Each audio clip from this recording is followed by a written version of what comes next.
by some incredible coincidence, I happened to run into her at the theater 2 days later. She was sitting in front of me, and she turned around, and well, we got to talking, and at the end of it all, she asked if I'd like to come and see her. And you went? Yes. She urged me to name a day specially, and it seemed rather churlish to refuse. I said I'd go the following Saturday. And you went to her house at Hampstead. Yes. Well, what did you know about her when you first went to see her? Nothing much besides what she had told me, that she lived alone and hadn't many friends, something of that kind. She lived only with a housekeeper? Yes. She had 8 cats, though. 8 of them. The house was beautifully furnished and all that, but it smelt a bit of cat. Well, you have reason to believe she was well off. She talked as though she was. And you yourself? Oh, I'm practically stony broke and have been for a long time. Unfortunate. Yes, it is rather.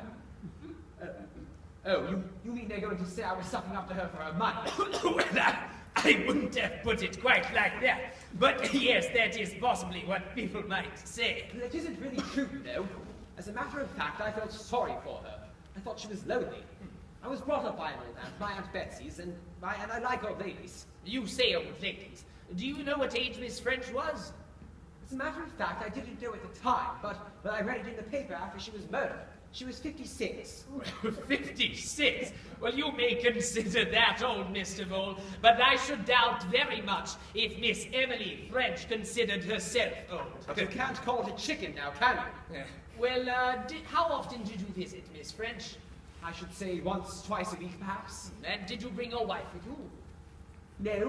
No, I didn't. Well, why didn't you?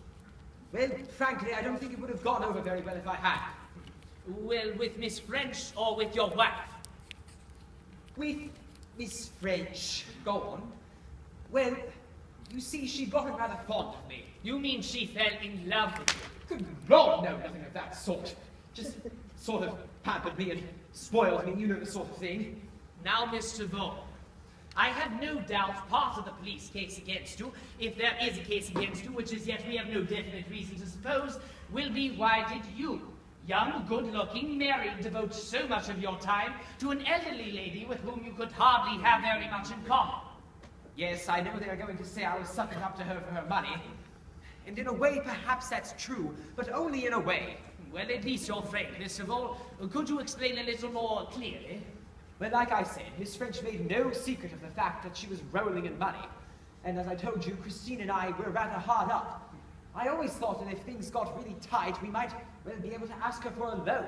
I'm being honest about it, Sir Wilfrid. Well, did you ask her for a loan? No, as a matter of fact, we did it. Things never got that desperate. Of course, I can see things do look rather bad for me. Well, Miss French knew you